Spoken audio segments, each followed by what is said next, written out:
I'm Jay Moran. I'm Bridget Jaipal Valenza. I'm Thomas O'Neill White. I'm Angelique Preston.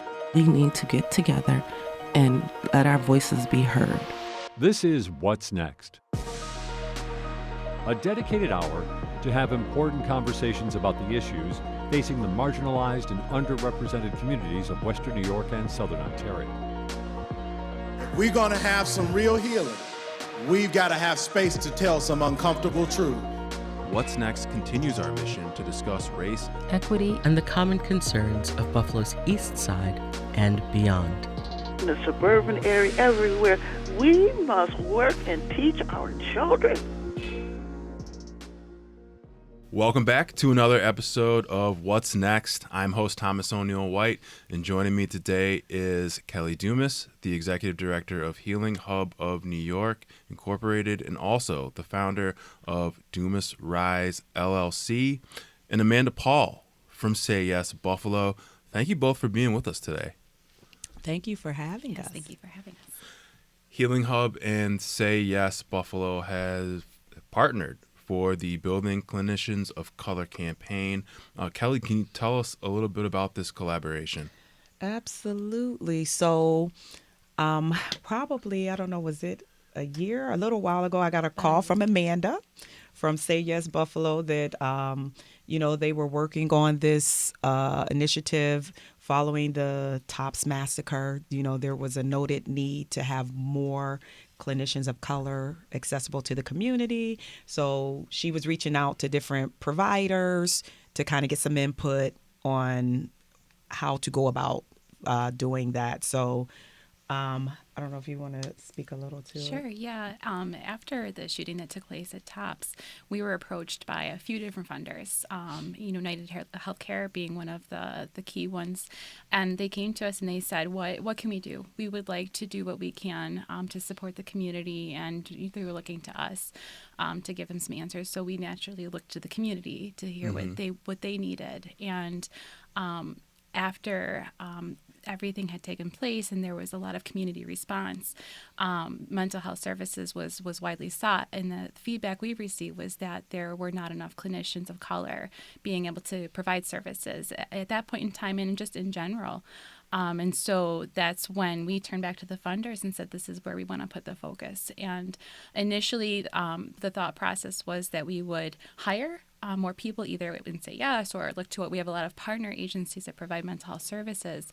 And so we had several planning sessions like Kelly was talking about. Kelly got looped into that. We brought Kelly in, and thankfully for Kelly, she had us take a couple steps back and said, there are a lot of people of color who are providing mental health services, but not necessarily to members in the Buffalo community, because there's a lot of barriers that they're up against. And so what can we do differently? And from that point on, it just made natural sense to work with Kelly and the Healing Hub to lead the work. And so, Kelly, what type of barriers are we talking about here? Oh, yes. So, no one knows how many clinicians of color we even have. So the visibility of us is a big barrier. We have a number of private practice, Black-owned run people of color who are, have a full practice of mental health services. We have a number of Black and brown clinicians that are working within clinics, behavioral health clinics, but the awareness. So part of it, one piece was we need to increase awareness of where the clinicians are. How do you access those services if you're looking specifically for a person of color to provide mental health support? And then a lot of our ones who are providing services to the community, there are barriers to being able to accept insurance. That is quite a feat to tackle, and so that becomes a barrier for many, and many of them don't have the resources available to address that. So those are just a couple of the major ones, and then if we get into at the end of the day, we need more. So we need more coming into the field. And so to address that, we have to go back to where, whether it's middle school, high school, and start talking to our young people about a career in mental health field and getting people interested. So as they, take their path to professional careers, that's that's kind of in their mind. So yeah. Getting back to that first point, how do you raise awareness? Well, I think that a couple simple ways. It seems simple, but when you lack the resources necessary to do it, most of our Black and Brown clinicians who have practices, marketing, being able to have a presence, whether that's on social media or just out in they don't have funds to do things like that. So a lot of times you'll hear by word of mouth. If you're lucky, we just have kind of that network that happens where you call someone and say, hey, I'm looking for a Black counselor. Do you know anyone? So being able to have resources to be able to kind of have a locate, and this is part of what we're going to work on too under this initiative, creating a database. So a place where the community can go to kind of look and see, here are clinicians of color, practices of color, mental health providers, and how to access them. So who are these folks in this cohort? You've got 16 members. Yes. Can you talk about their trajectories? Because they're not all at the same level right now. That's right. Ooh, yes. It's a diverse group of with individual needs. So we have a number of participants who have their own private practice. Some of them currently are looking on how to expand that practice. They have folks who are interested in joining. So we're providing some support, like business support in knowing how do you expand your practice. If I'm an individual clinician and now I want to have folks join me, how do I create that? Some of them are getting support to be able to accept health insurance. We have some clinicians in the cohort who work at behavioral health clinics. And so they're looking to expand their capacity in terms of professional skills, maybe professional training. One was able to complete an anger management, for example, certification. So when people from our communities of color are looking for us, I say us because I'm a clinician of color myself, we also want to make sure we have the various specialties. So some of them are able to access some trainings and workshops to enhance their skills. Several of them are licensed, fully licensed. A number of them are working towards that. So they're getting assistance with study prep. There's a difficult exam to pass. So, and it costs, it's expensive to take the exam and to get study tools. So they're getting support in that way. Having licensed professionals are important. As well as having the paraprofessional. So all of it's important, but the license piece is important because oftentimes as people of color, we are misdiagnosed when we go into spaces because we are being seen by people who may not recognize cultural differences. So this is also helping us to get more licensed professionals of color. Amanda mentioned earlier that this Clinicians of Color was born and bred out of identifying needs post 514. I know that the top shooter's federal death penalty trial is set for September 2025. It's 20 months from now, and given appeals, it could stretch out longer. Considering all of this, can you speak on the long-term trauma effects on the community as it relates to this program? Oh, absolutely. The trauma that the community has experienced and will continue to experience impact from, it didn't start at 514. Right. So, Maybe 514 exacerbated exactly.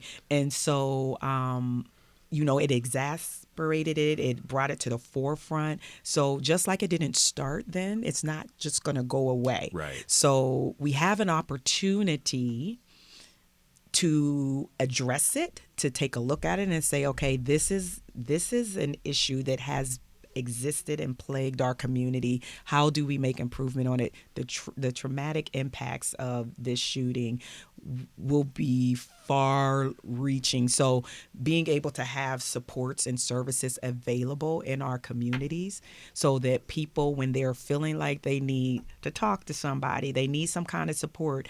And there are times when it's okay. Maybe I don't feel I have to speak to someone of color, but oftentimes if a person of color feels like I want to speak to a person of color, we need to make sure we have enough supports available and people know how to find them.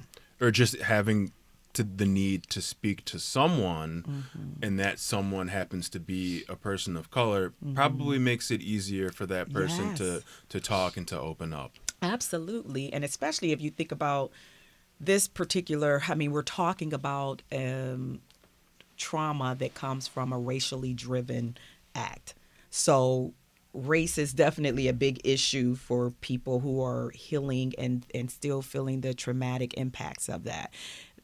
So it does help to make sure you have people who look like those who were targeted, so that people can actually come in and not feel like they have to be guarded with what they say, because I don't want to offend, I don't want to upset someone, I don't know if they'll understand why I'm angry, so to be able to come into a space and be free and talk about what's going on and get the help you need.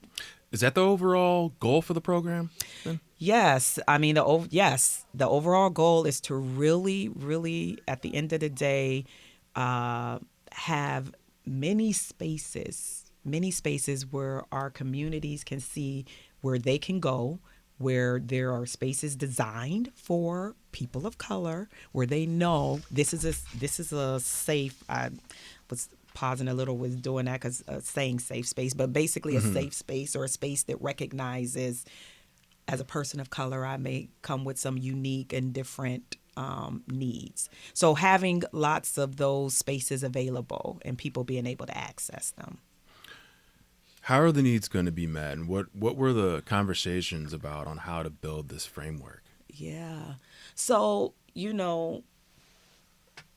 when you look at the needs, there can be some unique differences, I think, when we're really looking to provide culturally centered supports.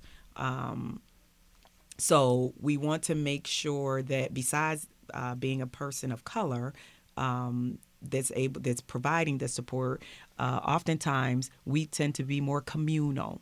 So having spaces that allows for that to happen, oftentimes in our mental health system, and it's just the way it's designed, it's very structured and restrictive where, it's prescriptive. So you might have 45 minutes, and in these 45 minutes, you have to get about 10 things done. So it doesn't really allow for the time that someone who, one, is coming in with some hesitation because of stigma and all the, so creating those spaces that allows time for people to just come in and not feel rushed or pushed into fitting into an existing structure of how they'll get the support. I'm sorry, I forgot what you asked. Oh, building the framework.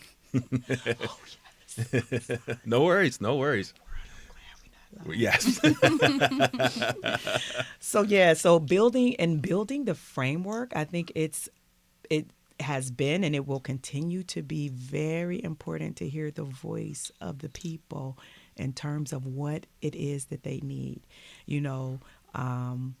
People, from what we have heard up to now, there's really been a need for what we are calling non-traditional supports. And I hesitate in using that term non-traditional because for many of us, people of color, a lot of things that help us, they're very indigenous and they've been helping people of color. Right. If you go back hundreds of years, it's just not traditional in the context of what we have here in the U.S. and what has been coined as traditional. So being able to come together in a communal way and provide support to each other, that could happen through, again, non-traditional ways. Music, cooking, you don't have to, it's not always about coming and sitting in a chair. Yes, right. And going through, so help can look different. And so the framework, I think, has to allow space for those who are seeking the support and services to be able to help frame it we can't just come in and say, okay, this is what we have and this is what you need. We have to take that time to make sure we're also hearing and pivoting when necessary. So you could create a cooking class, essentially.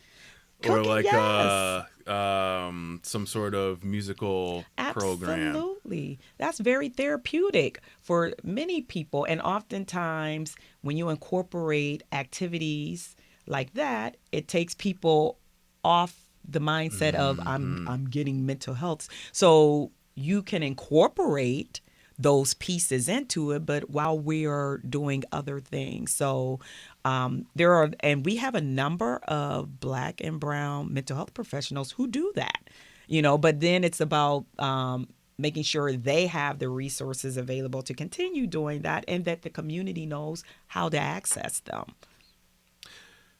We mentioned Say Yes's role, but there's obviously a lot of other partners involved in this endeavor. Can both of you speak to that? Yeah. So, Say Yes. And I think that's one of the reasons the funders did look to Say Yes. We have a collective impact partnership where we really, if something exists, we don't want to recreate it. We want to uplift, right? And so once we really started getting into the weeds of the structure and how this is going to look, that's when we were also looking at who are we partnering with or who do we need to partner with to make this work happen. And so I know Villa Maria, we approached, joined to, they're really offering up their space to us. And we also talked about long-term goals and how they, as a higher ed institution, can also support this. We mentioned working with students, working, and exposing them to different career paths. So Villa Maria, now we also are pulling in a lot of different partners when it comes to the training and different areas of credentialing. So there's a lot of moving pieces and putting all that together. So I don't know. Yeah, we have another partner is the Rafiki Consortium that's outside of they're out of Baltimore, but they're providing to the clinicians in the cohort some culturally centered skills training. So we've had indigenous psychotherapy training. This month there's going to be Black family resilience. They're going to do a training on DSM-5 diagnosing from a cultural lens. So they're going to do about 10 trainings with the group. Recovering from racialized trauma is one. So the nice things about these trainings is they are, while we're going through these trainings and learning skills, they're also healing for ourselves, because as people of color, we're not immune from needing mental health support, experiencing the trauma that others, are experiencing. So there's also, we have to make sure that we are providing folks who are serving, providing them with the supports needed so that they can continue to serve. They can take care of their own mental health needs so that they can continue to thrive and serve at their full capacity. And have you run into that issue, Kelly, yourself? Personally? Yes. Absolutely. Absolutely. Unfortunately, and it can be a difficult thing as a, because as a professional, but in your head that you're not immune. But when you find yourself in a space of needing help, figuring out where do I get that help? What can that look like for me? It can be very challenging. So I do think we also need to be intentional, and that's part of what this initiative is as well. I was one of the first mental health providers on the scene, unfortunately, that day, and I saw a lot, and I was there for weeks, and it took months before I started. Because in order to serve, you have to kind of suppress and numb yourself so that you can be available to others. So this is, as a professional mental health clinician, this is what all of us were out there doing, trying to numb and focus on the need. However, we're not immune to what's happening. So months later, I had conversations with some who was just sharing, I'm having nightmares. I'm dreaming of what I saw. I can't sleep. I was finally able to, talk to my spouse, and it's like, yeah, me too. So I think that,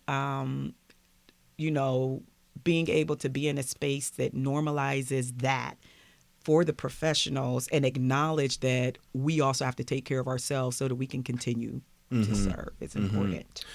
Let's continue with a little bit about your own history, both at Healing Hub and then moving forward with Dumas Rise LLC. Yes.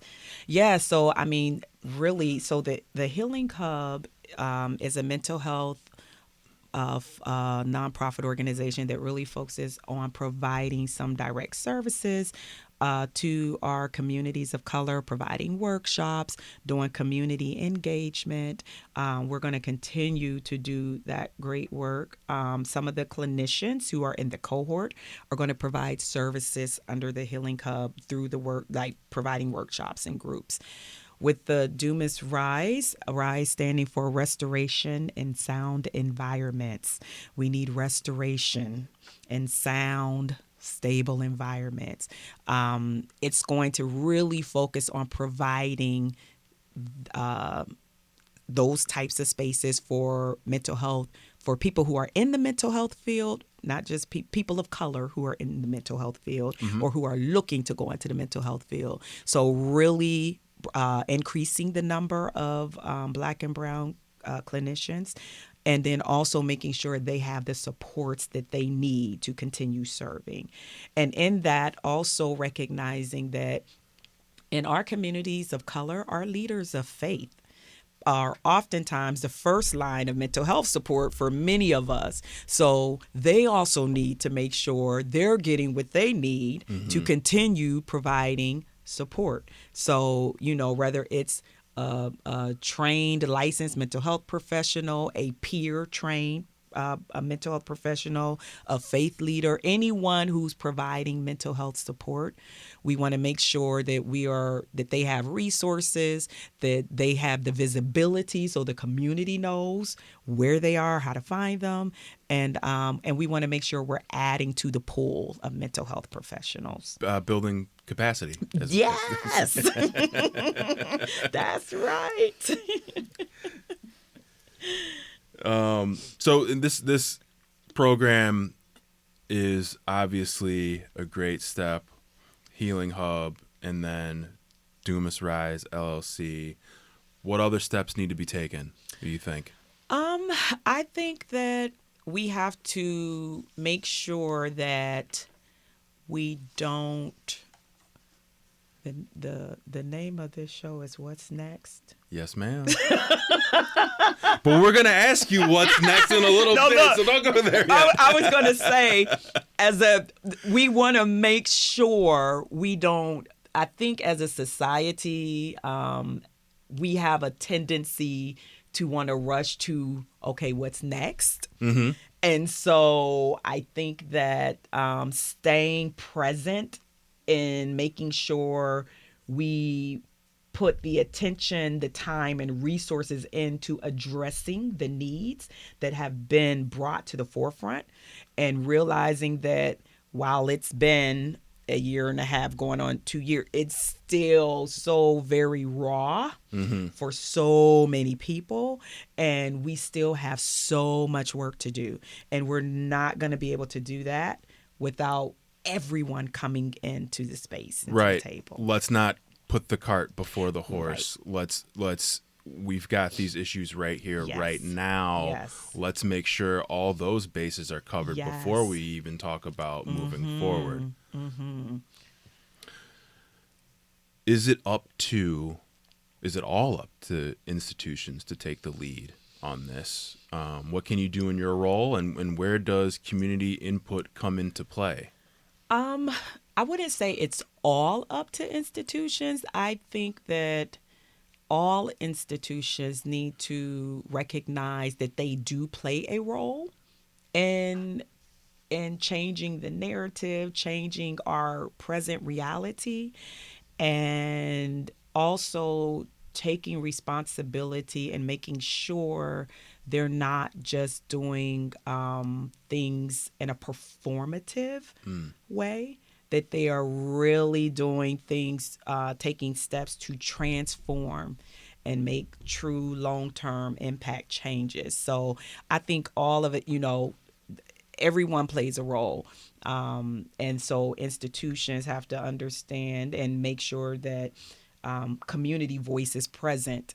And it's not enough to just hold, maybe you have a meeting and you invite community in, but if you go back and just do what you do without actually incorporating any of those steps, that's not good. And so just not taking steps to look like I'm making change, but actually really doing the change. Being intentional with your movements. Absolutely. So now the question is, what's next for Kelly Dumas in the Healing Hub of New York and Dumas Rise LLC? Yes. So what's next is a continuation of, we need, at the end of the day, we need more clinicians. We'll never, I don't know that we'll ever have enough. If you look, I don't have the statistics in front of me, but we have overall, when you look at mental health clinicians, the number of Black and Brown clinicians are very low compared to the need of people who need services. So we'll never have enough to serve everyone, but we need more. So what's next is we have to continue looking at how do we increase the number of mental health professionals that are out here able to serve, and how do we increase the community's awareness and ability to access those individuals. Also, as we continue to increase the number of Black and Brown mental health professionals, we understand that they are going to find themselves more so than not working in spaces that are not designed for us. And so we have to make sure we are also equipping them and providing them with the supports that they need to be successful in wherever they find themselves, so that they can really fully serve and not burn out, and not feel like I have to leave the field because I'm being harmed and it's not healthy for me. So a multi-pronged approach to building up Black and Brown clinicians. Yes. It's been a very thorough conversation. Thank you. And I want to thank Kelly Dumas from Healing Hub of New York and Dumas Rise LLC, and Amanda Paul from Say Yes Buffalo. This is What's Next on WBFO. When we return, I'll be speaking with Janayia Capers, organizer for housing justice at Push Buffalo, and Breana Hargrave, program coordinator at LED 716. Hello, Toronto Public Media. I'm Abby Myla. Did you know that WNED PBS is always working on great new local shows for you to watch? Documentaries like Kleinhand's Gift to Buffalo, which tells the story of Buffalo's music hall. The hall is very intimate, and that intimacy makes everyone who comes in here feel a part of our family. Fun and educational series like Compact Science. Believe it or not, peppers are technically fruits. And Shakespeare's greatest hits, featuring some of his best-known soliloquies and monologues. We are such stuff as dreams are made of. You can watch them all on our website at wned.org/local shows. While you're there, check out the show pages and mini websites for additional content such as bonus features, photo galleries, and lesson plans. Find it all at wned.org/local shows. You're listening to What's Next, our place to discuss the important issues of our communities of Western New York and Southern Ontario. We want to hear from you.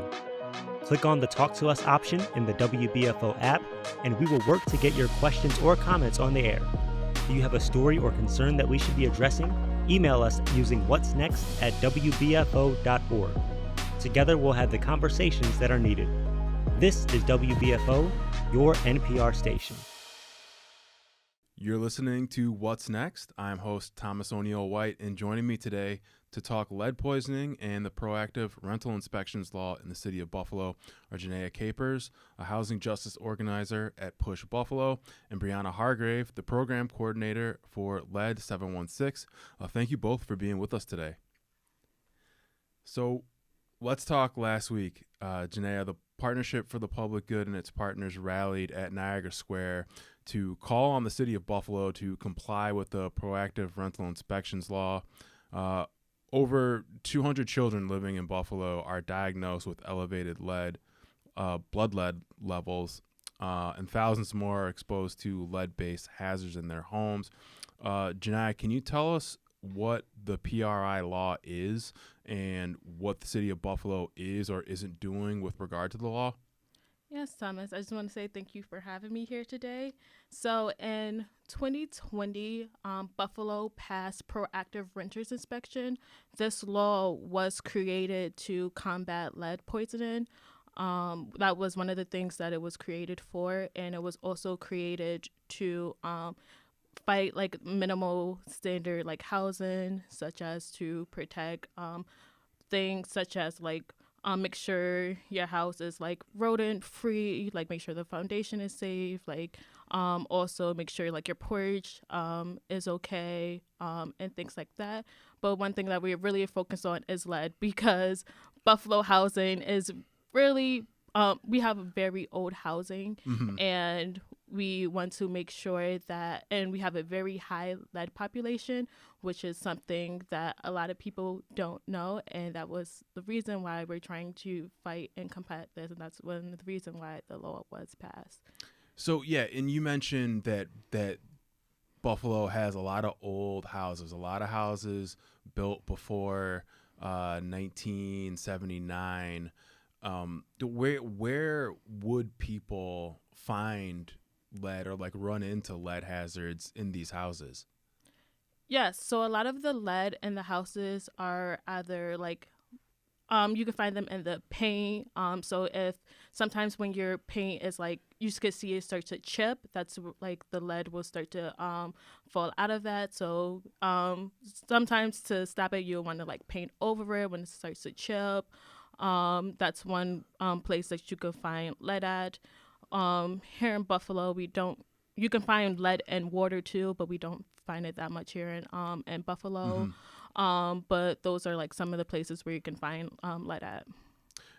And so the Common Council in 2020, they passed this PRI law. But what has happened or what hasn't happened since then? That what's the problem with implementing the law that the city is running into? Yes. So as you said, it was passed in 2020. And when it was passed, it was said that they were supposed to inspect 6,000 houses annually. And with that, and it was supposed to be on a 5-year 5-year plan? Yes, it was supposed to be a 5-year plan. And so that was supposed to amount to 36,000 houses, right? And that was where high risk houses, right? And that wasn't like, so when I say like high risk houses, that was in neighborhoods that had the highest amount of lead, and usually those were houses that usually had children in it. So those wasn't all the houses in Buffalo that had lead. Those were just like the highest risk spots. But as we see currently, we haven't even amounted we barely even reached that amount of houses between 2020 and 2022. We barely even got 5,000 houses inspected. And the reason can be that we only had about 2 PRI inspectors, but it can be other reasons for what I myself cannot tell you. And Breana, can you? I want to get you in here. How does exposure to lead impact children? Yeah, so exposure to lead can lead to a bunch of developmental or learning disabilities.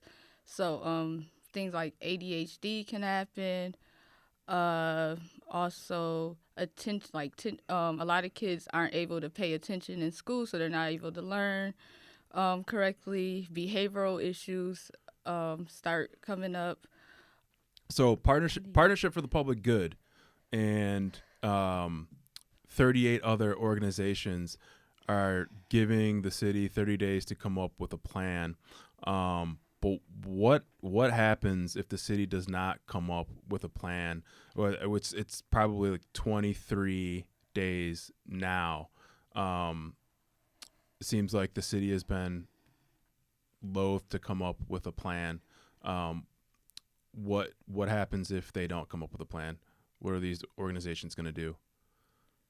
Well, as of now, we're hoping that they actually come up with a plan, right? Because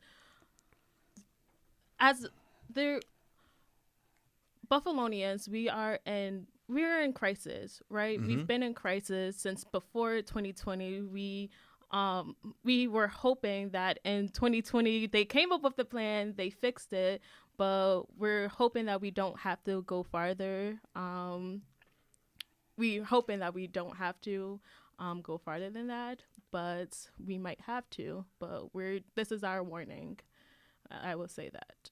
Okay, and I when I spoke with Andrea O'Sullivan from Partnership for the Public Good, she did warn us that there could be a lawsuit filed if the city doesn't come up with a plan to inspect these houses more houses per year. I would say, and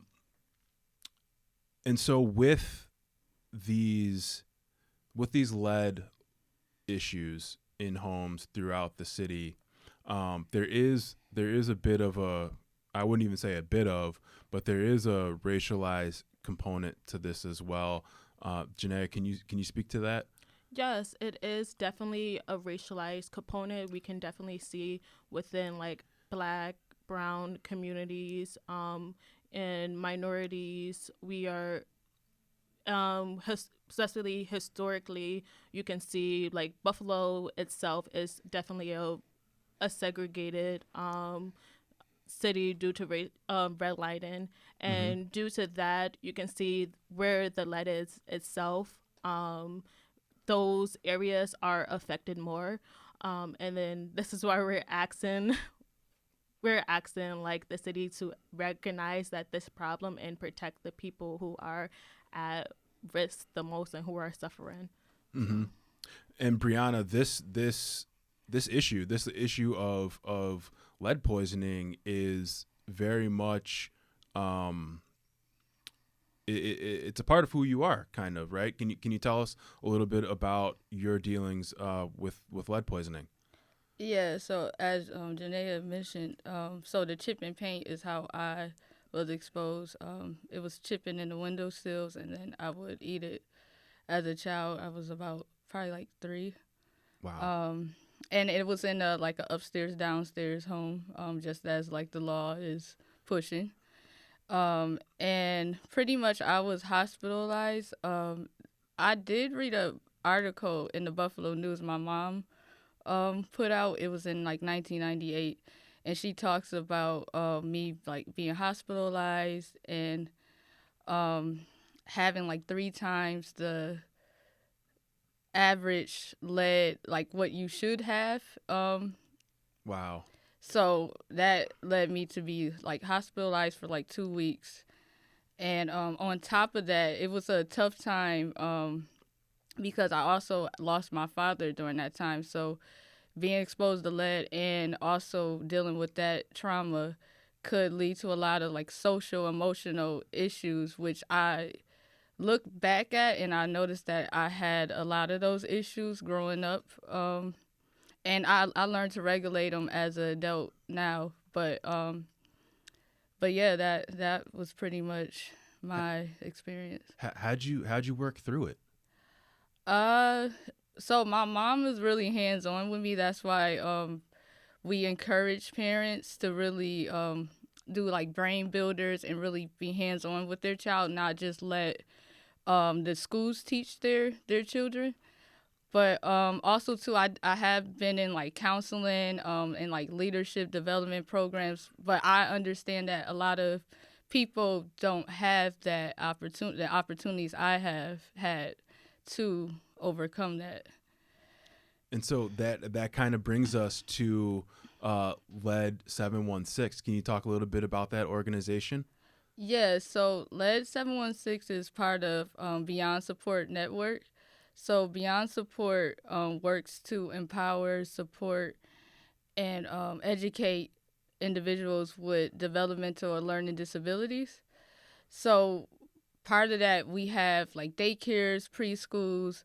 We also have day habs, and we also employment services for individuals with disabilities. But under that is also LED 716, which focus on preschoolers ages 2 to 5 and building social emotional skills with them. So we send out a tutor once a week to those children. It could be at a home, a daycare, at a Head Start, or even at a school, and they'll just do it's an hour session with that child, just building like a social emotional learning, teaching the child how to regulate their emotions, how to use their words to describe their emotions so they know how to handle it. Because usually now most kids start saying, oh, well, they have behavioral issues, but it's really that they just don't know they don't understand their emotions and they don't know how to regulate it. And a lot of times they just need that extra attention and someone to help them understand that.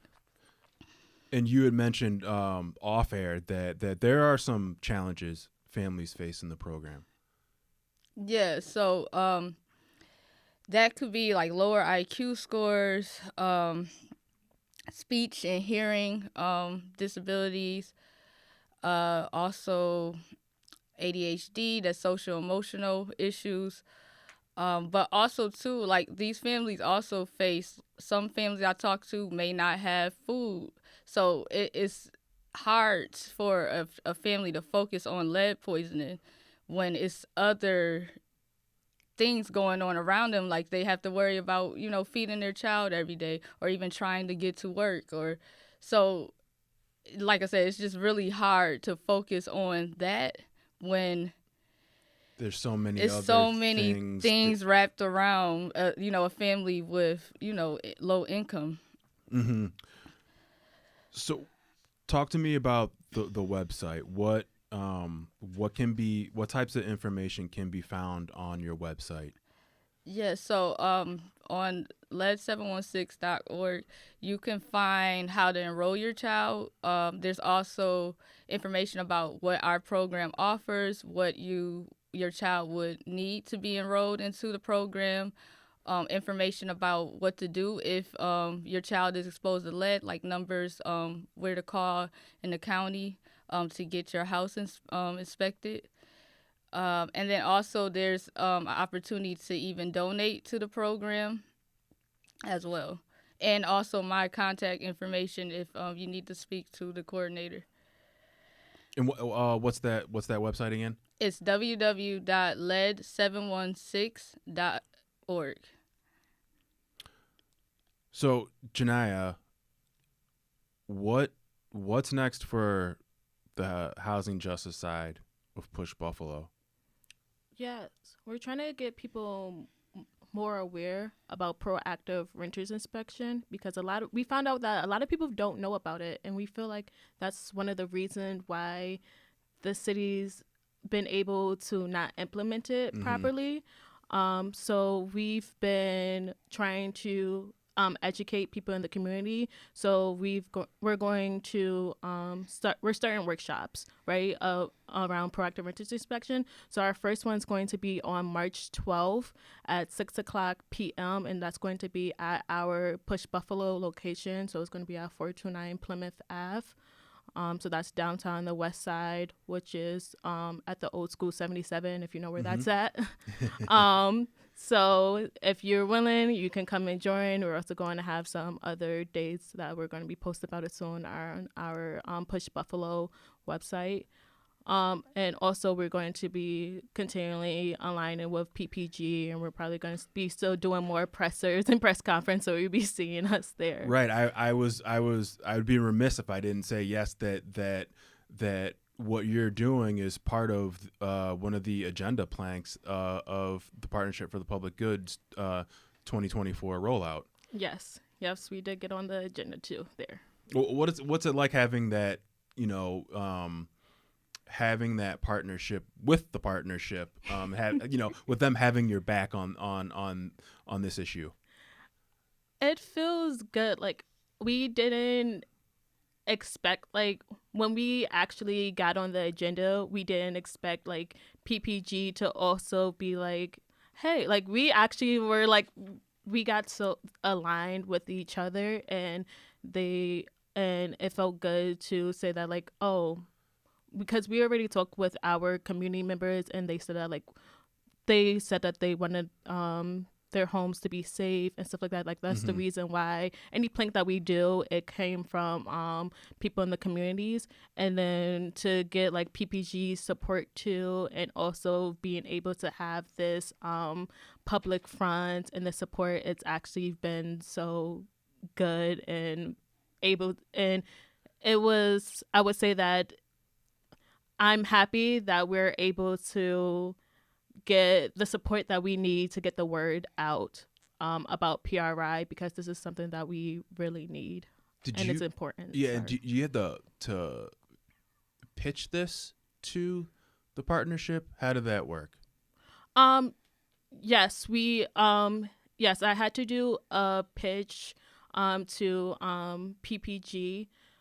And then it had to be voted on PRI. Like, they have like a rollout session, and people like from different orgs like vote on it, and like they have a whole process.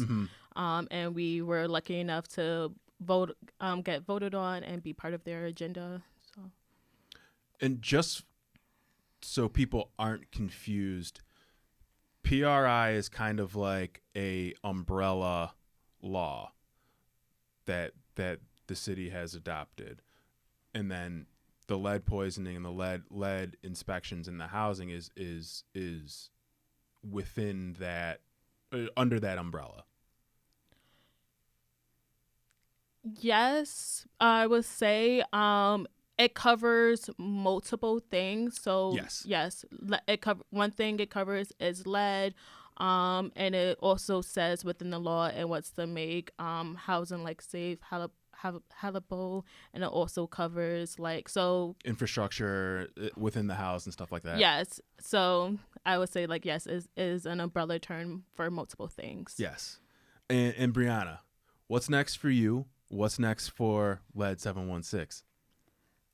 Well, at Lead 716, I would say what's next is just continue to help more preschoolers that have been exposed. Of course, we want to stop lead poisoning in Buffalo, New York, but those who have been exposed, we just hope to enroll more kids and help them so that they can live healthy, active adult lives in the future.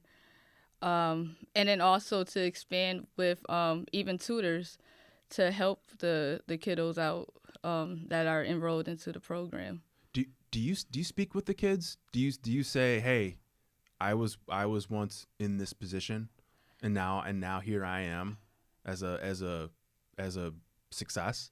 Yeah, I have met some of the kids. More so, I speak with the parents. So I'm able to tell them about my story and just provide a sense of hope that even your child, may have been exposed, but they still can have a healthy, active, successful life in the future if, they take those measures such as Lead 716 and getting that proactive help.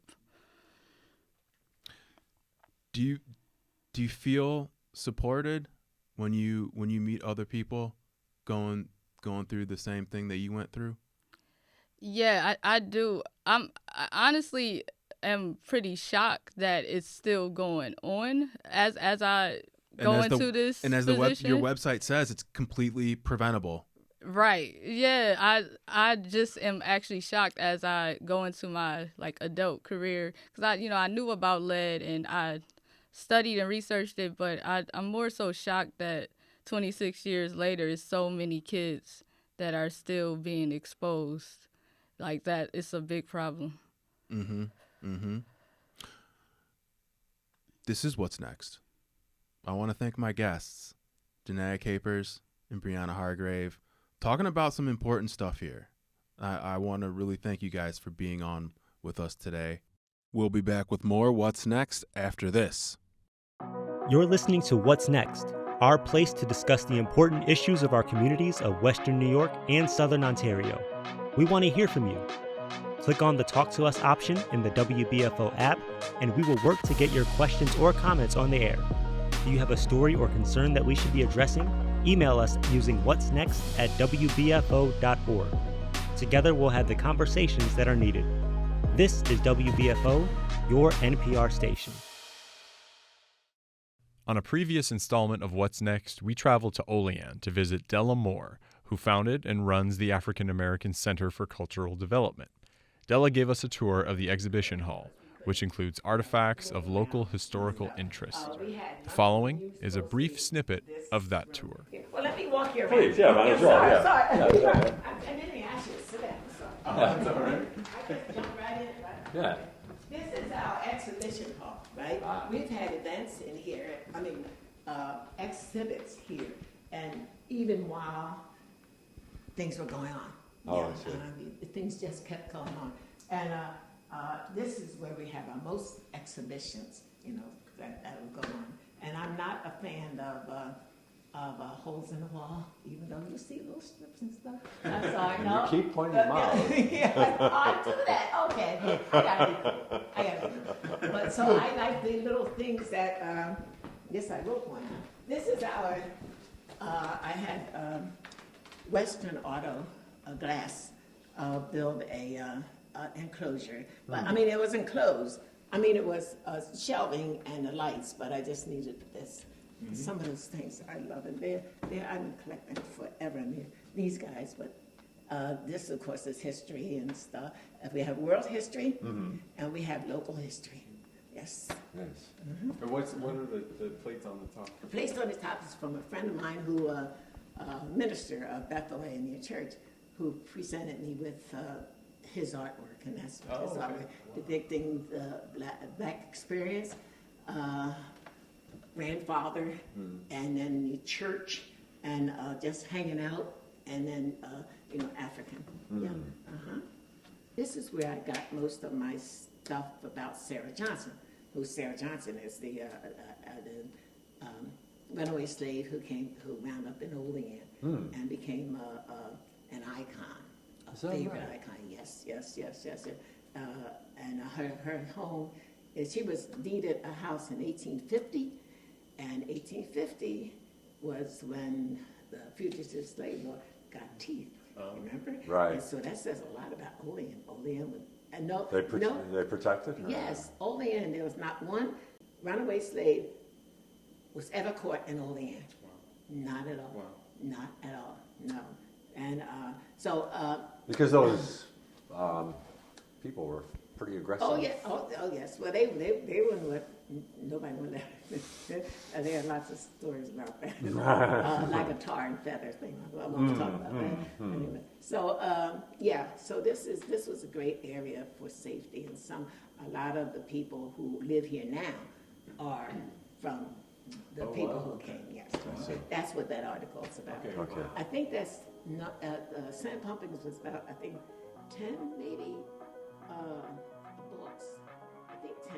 You can hear more of this tour as well as an in-depth interview with Della at WBFO.org.